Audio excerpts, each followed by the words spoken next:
आज की इस वीडियो में हम लोग करने वाले हैं 12th क्लास पॉलिटिकल साइंस का chapter second the end of bipolarity के एनसीईआरटी क्वेश्चंस। तो चलिए फिर बिना किसी देरी के वीडियो शुरू करते हैं।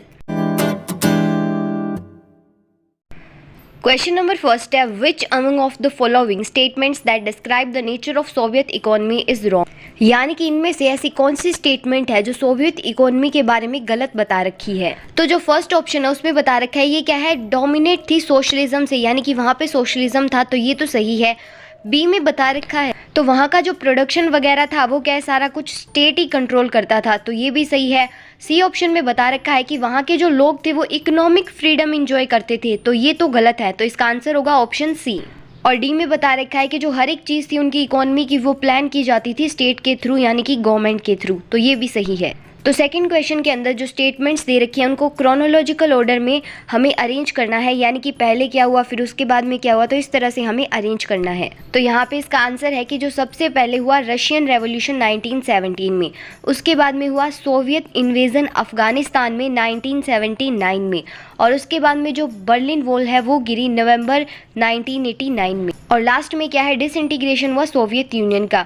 तो ज़रूरी नहीं है कि आप इसके अंदर इनकी डेट्स भी लिखो, आप सीधा उसको क्या है क्रोनोलॉजिकल ऑर्डर में लिख सकते हो तो भी चलेगा।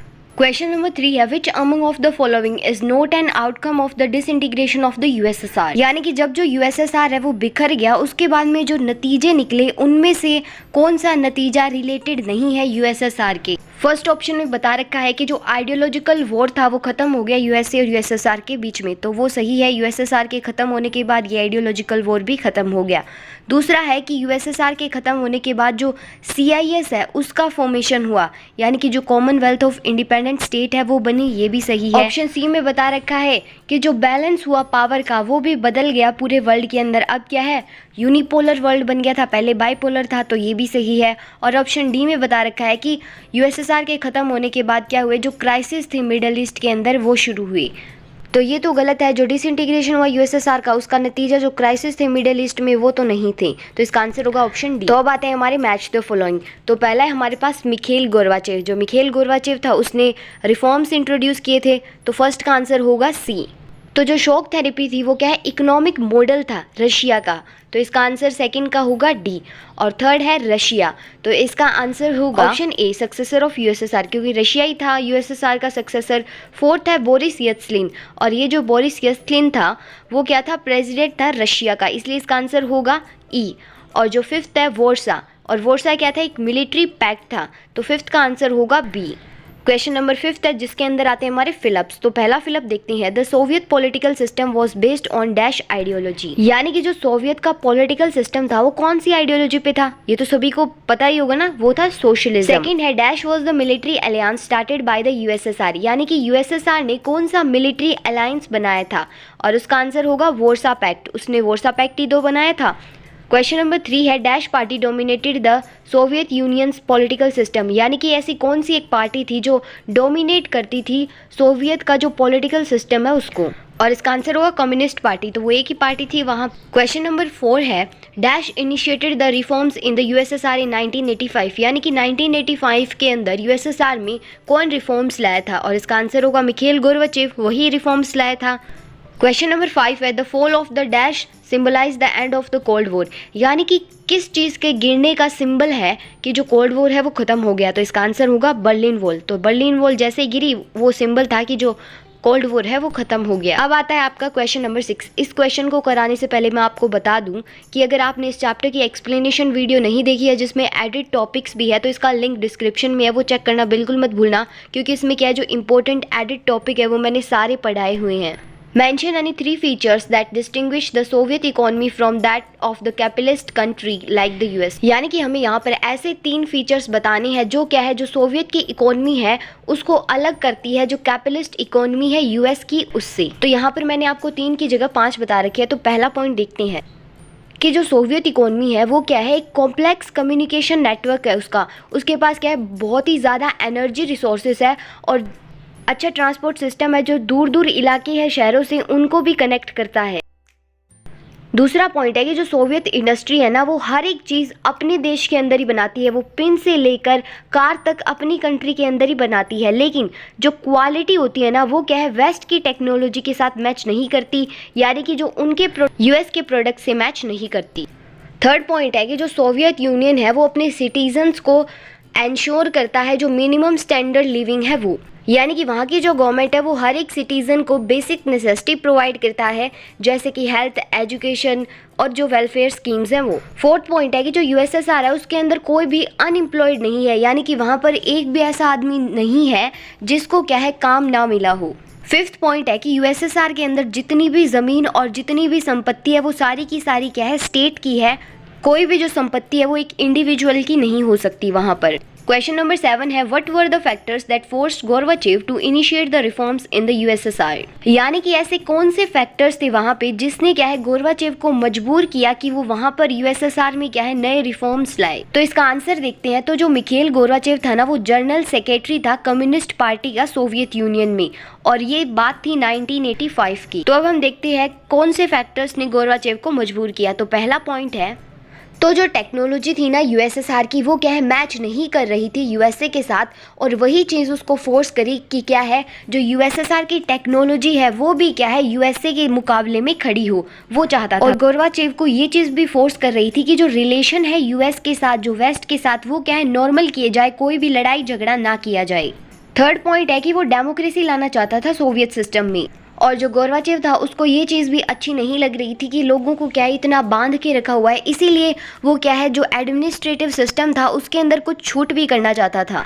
तो ये थे कुछ फैक्टर्स जिसने क्या है गोर्बाचेव को मजबूर किया कि वो क्या है नए रिफॉर्म्स लाए।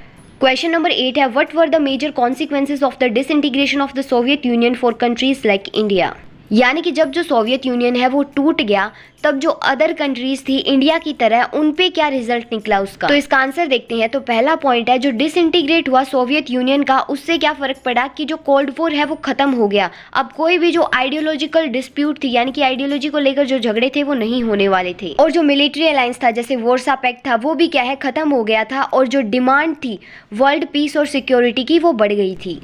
थर्ड पॉइंट है कि जो मल्टीपोलर सिस्टम था वो अभी एग्जिस्ट कर रहा था, वहाँ पे कोई भी सिंगल पार्टी नहीं थी जो पूरे के पूरे वर्ल्ड को क्या है डोमिनेट कर पाए। और इस मल्टीपोलर सिस्टम के अंदर आप पढ़ोगे जो एशियान है, जो यूरोपियन यूनियन है, वो सब बना, तो वो आगे क्या है और चैप्टर्स में आप पढ़ोगे। और वर्ल्ड पॉलिटिक्स के अंदर जो नैम वाली कंट्रीज हैं उन्होंने भी क्या है एक बड़ा रोल प्ले किया था। फोर्थ पॉइंट है कि थोड़े से टाइम के लिए जो यूएस है वो क्या है एक सिंगल सुपर पावर बन गई थी पूरे वर्ल्ड के अंदर, और जो कैपिटलिस्ट इकोनॉमी है वो क्या है डोमिनेट कर रही थी इंटरनेशनल लेवल, और जो वर्ल्ड बैंक और आईएमएफ है वो क्या है पावरफुल एडवाइजर बन गए थे, क्योंकि यूएसएसआर के डिसइंटीग्रेशन के दौरान वो क्या है इकोनॉमिक सपोर्ट दे रहे थे उन कंट्रीज को। और जो लिबरल डेमोक्रेसी है वो एक तरीका बन गया पॉलिटिकल लाइफ को ऑर्गेनाइज करने के लिए। लिबरल डेमोक्रेसी का मतलब क्या है, जहाँ पे सबको क्या है बराबर के अधिकार मिले। सिक्स्थ पॉइंट है कि जो सोवियत यूनियन है उसके डिसइंटीग्रेट होने के बाद में जो नई नई कंट्रीज है वो आई जिनका खुद का डेमोक्रेटिक सिस्टम था, खुद की चॉइसेस थी। सेवंथ पॉइंट है कि जो बाल्टिक और ईस्ट यूरोपियन स्टेट थी वो क्या है ज्वाइन करना चाहती थी यूरोपियन यूनियन को, और जो बाल्टिक स्टेट है उसके अंदर क्या है 3 कंट्रीज आती हैं, इस्टोनिया, लिथुआनिया और लिथुआनिया, और ये क्या है नाटो का भी पार्ट बन गई। और जो सेंट्रल एशियन कंट्रीज हैं उन्होंने क्या है जो अपनी जियोग्राफिकल लोकेशन है उनका फ़ायदा उठाया, और इन्होंने क्या अपने अच्छे रिलेशन बना लिए रशिया, चाइना और कुछ अदर कंट्रीज़ के साथ। क्वेश्चन नंबर 9 है, what was the shock therapy, was this the best way to make a transition from communism to capitalism. वैसे तो इस बार आपका शॉक थेरेपी जो है वो कट हो चुका है, लेकिन फिर भी हम इसको करेंगे।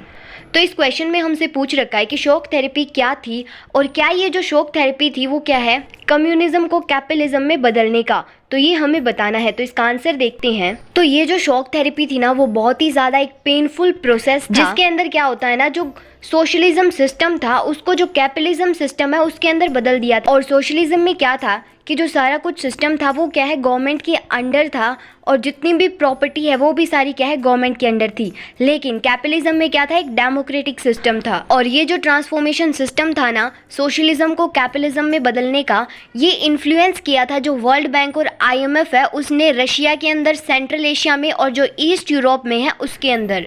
हालांकि ये जो ट्रांसफॉर्मेशन था ना, ये बहुत ही जल्दी फैल रहा था जो सेकंड वर्ल्ड की कंट्रीज थी, यानी कि जो यूएसएसआर की कंट्रीज थी उनके अंदर, लेकिन इस ट्रांसफॉर्मेशन के जो डायरेक्शन और फीचर्स थे ना वो सिमिलर ही थे। तो यहाँ पे हमें पूछ रखा है ना कि क्या ये बेस्ट वे था ट्रांजिशन का कम्युनिज्म से कैपिटलिज्म का। तो ये बेस्ट वे नहीं था ट्रांजिशन का, क्योंकि यहाँ पे इसके कुछ ड्रॉबैक्स भी हैं, वो हम देखते हैं।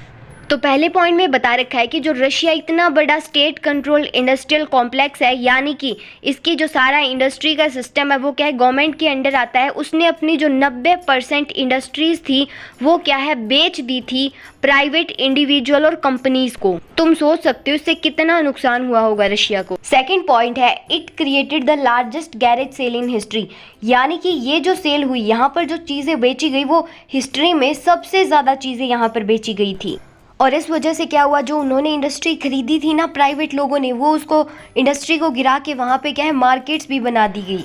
और इसीलिए यहाँ पर जो इंडस्ट्री क्या थी, अंडर वैल्यूड थी, यानी कि इंडस्ट्रीज को इतने सस्ते दामों पे बेचा गया वो आप सोच भी नहीं सकते। थर्ड पॉइंट में बता रखा है कि जो सिस्टम था सोशल वेलफेयर का वो भी खत्म हो गया, यानी कि जो minimum standard of living government provide कराती थी वहाँ के लोगों को, अब वो भी खत्म हो चुका था, खुद कमाओ और खुद। फोर्थ पॉइंट में बता रखा है कि जो रूबल है रशिया की करेंसी, उसकी जो वैल्यू थी वो भी क्या है बहुत ही ज्यादा गिर गई, और जो रशिया की जीडीपी है वो डिक्लाइन हो गई 1989 से लेकर 1990 के बीच में। फिफ्थ पॉइंट में बता रखा है कि जो गवर्नमेंट ने लोगों को सब्सिडी प्रोवाइड करा रही थी वो भी वापस ले ली थी, और जो बहुत सारा सेक्शन था यानी कि बहुत सारे जो लोग थे वो क्या है गरीबी के अंदर आ गए। और फिर वहाँ पे एक माफिया है, यानी कि वहाँ पर एक गैंग की जो लीडरशिप है वो आई, और उसने क्या है बहुत सारी जो इकोनॉमिक एक्टिविटीज थी वो कंट्रोल करना स्टार्ट कर दी थी।